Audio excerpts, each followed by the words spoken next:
82 साल कार्तिक 13 गते ठ्याक्कै हामी पोखराको गुप्तेश्वर महादेवमा आइपुगेका छौँ विद्यार्थी लिएर। विद्यार्थीहरू चाहिँ गुफाभित्र पसेका छन्, म चाहिँ बाहिर छु। बुढा नीलकण्ठ सुतिरहेका छन्।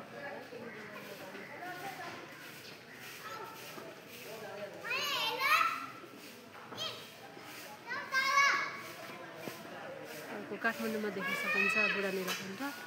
अनि दोस्रो यहाँ तिमी गएनौ? कति सुन्दर भएको छ अहिले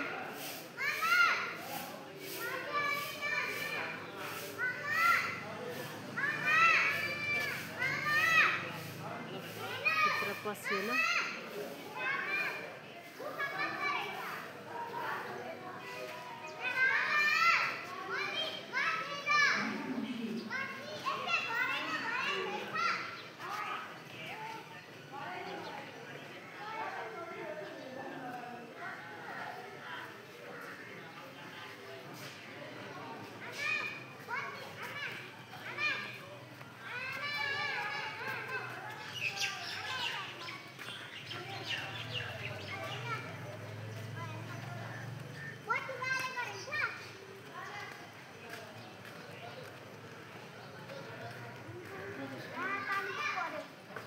फ्यामिली टुर आउनु भएको हो? ए लिएर आउनु भएको हो?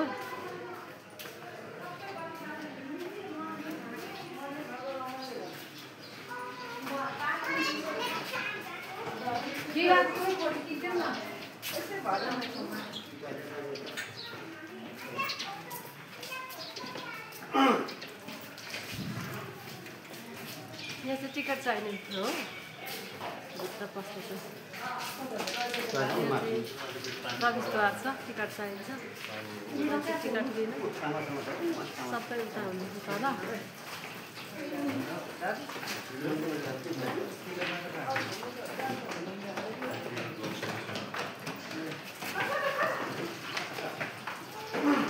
कतिचोटि फर्केको तिमीहरू?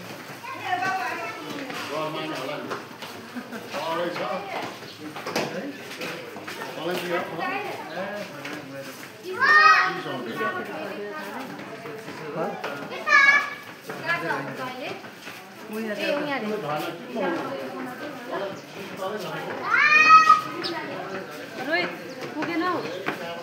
पुगेनौ यहाँ? पुग्यौ? कहाँसम्म पुग्यौ? म्याडम जानु भएन त? म गइनँ सर। कतिचोटि गएको धेरैचोटि। तपाईँहरूलाई कस्तो लाग्यो भित्र? तल्लैसम्म पुग्नुभयो?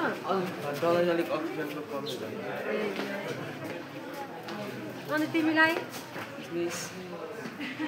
ए ह्याप्पी बर्थडे। के अरे उसको नाम चाहिँ?